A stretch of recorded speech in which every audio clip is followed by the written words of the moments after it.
Bonjour et bienvenue dans la chaîne Mathématiques Sciences. Aujourd'hui je prends et expliquer une nouvelle vidéo, qui est une vidéo donc en physique chimie, toujours sur le thème numéro 3, l'énergie et ses conversions, et plus précisément une vidéo dans laquelle tout simplement ici nous allons parler des différents types de circuits électriques. Alors nous allons voir les différents types de circuits électriques, comment ça marche, les schémas, le montage, comment on doit le faire également.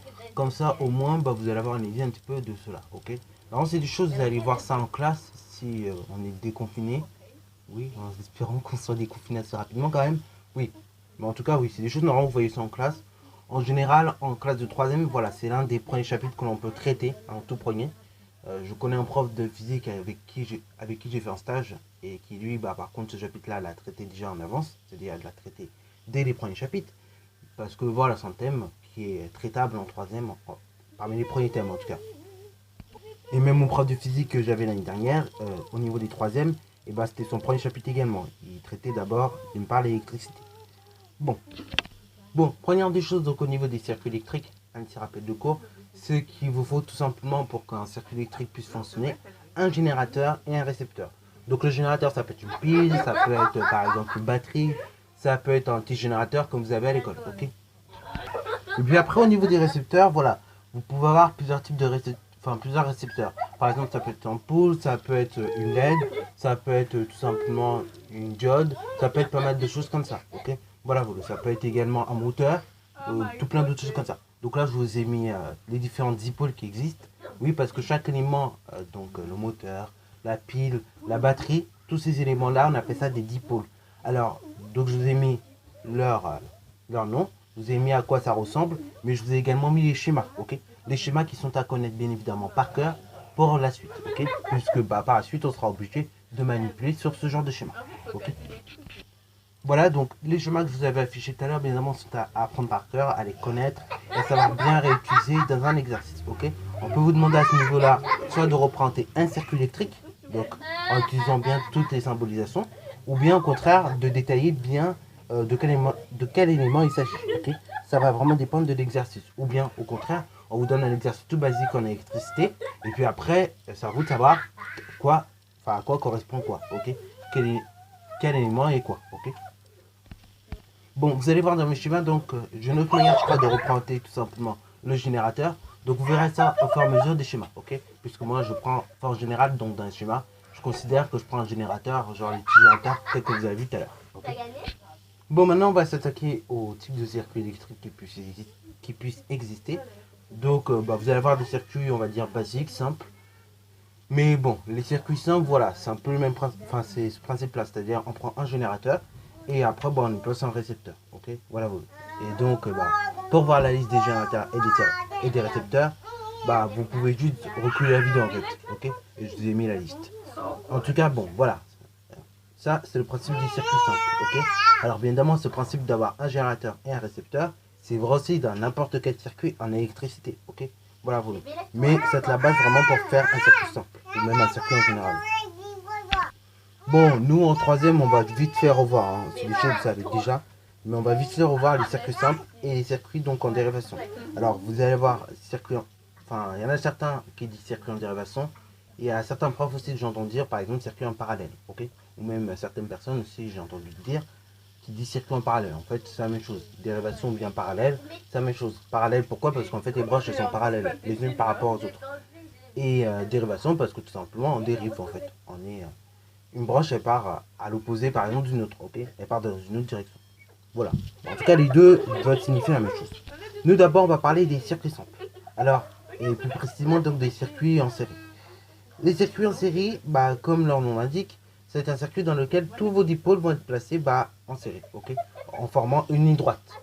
Donc, voilà un exemple de circuit en série. Donc là, c'est un montage. Bon, très concrètement, vous pouvez constater, donc, quand vous avez un circuit en série, tous vos dipôles seront placés donc de sorte à former une et même ligne. Ok. Ça, c'est la première caractéristique. Deuxième caractéristique également d'un circuit en série, je ne sais pas si vous avez constaté, mais grossièrement, donc au niveau des lampes, les lampes, elles vont pas briller totalement. Il y en a, elles vont briller en partie. Alors pourquoi elles vont briller en partie? Parce qu'en fait, tout simplement, et bah l'énergie totale que va fournir le générateur et bah, va être partagée sur les différents dipôles. Ok, et vu que cette énergie sera partagée sur les différents dipôles, je vais y arriver, donc notamment sur les différentes lampes, et bah ça va faire qu'elles éclairent pas beaucoup. Ok, ces lampes. Bon, c'est la même chose également si on prend par exemple des moteurs. Ok, les moteurs ne vont pas tourner très vite. Et bah si tout simplement vous en placez 2, 3, 4, 5 et 6. Ok, si vous placez les moteurs en série. Donc ça voilà, c'est ce que l'on peut constater au niveau des circuits en série.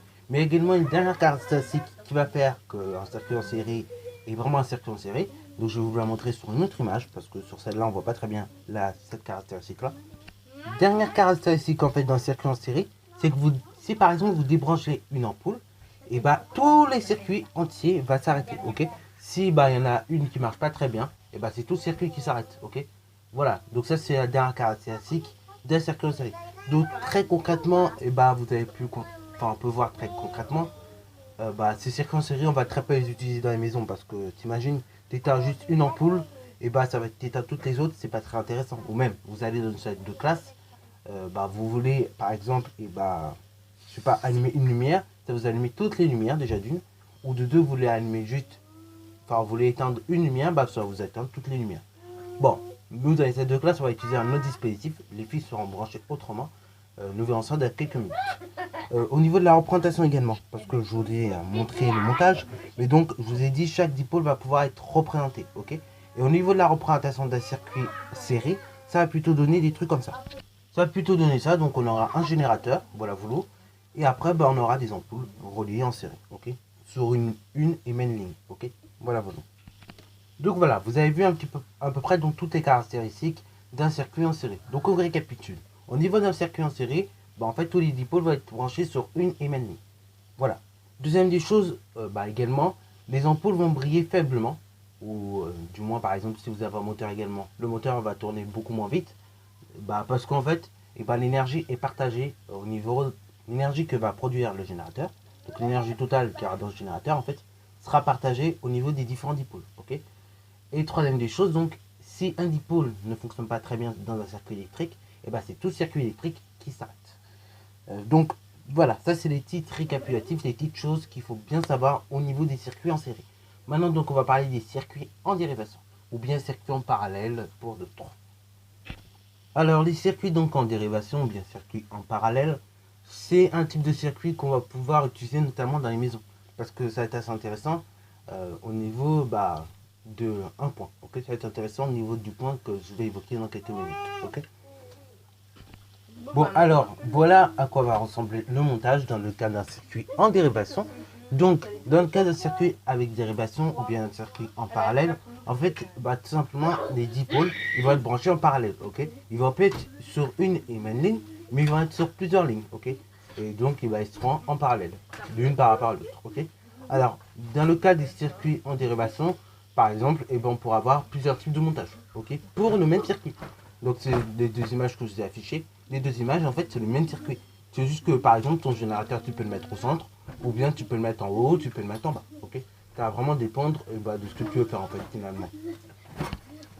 Par exemple, je vous avoue quand on veut faire des mesures par exemple, c'est vrai que c'est plus facile d'utiliser de mettre le générateur au centre et après éventuellement de faire les mesures là on veut, ok, sur les branches de la dérivation. Alors chaque branche de la dérivation c'est ce qu'on va appeler un nœud, ok. Alors je vous montrerai un petit peu à quoi ça ressemble. Enfin je vous montrerai un petit peu à quoi ça ressemble sur un schéma. Mais donc le nœud c'est un point de croisement entre finalement deux branches, ok. Entre par exemple la première branche et la seconde branche. Bon alors deuxième des choses qu'on peut constater sur un circuit en dérivation, c'est que là tous ces ampoules vont pouvoir briller tranquillement. C'est-à-dire non seulement les ampoules elles brillent tranquillement et elles brillent de la même façon. Ok, ça c'est la deuxième chose qu'on peut constater. Troisième chose que je vais vous montrer sur un autre exemple. Donc par exemple si vous débranchez en fait un des pôles du circuit, l'autre ampoule va quand même continuer à briller. Ok, et l'ensemble des circuits va quand même continuer à fonctionner. Ok, donc ça c'est quelque chose d'assez intéressant. Puisque par exemple si vous avez un fil qui est défectueux ou des choses comme ça sur un morceau du circuit, tout le circuit quand même pourra continuer à fonctionner. Ok, et il suffira juste de remplacer le fil qui ne fonctionne pas. Ok, ou par exemple l'ampoule qui ne fonctionne pas, ainsi de suite. Ok. Bon, maintenant on va terminer cette vidéo tout simplement par un petit schéma, ok? Donc, voilà un petit schéma d'un circuit en dérivation. Donc voilà un petit schéma qui va représenter tout simplement un circuit en dérivation. Donc très clairement, on voit que les dipôles ils sont placés en dérivation. Et comme pour le montage, il y a deux types de schémas, ok? Vous pouvez faire un schéma comme ça, comme celui du haut, ou bien un schéma comme ça, comme celui du bas, ok? Voilà, vous le celui à côté, bref.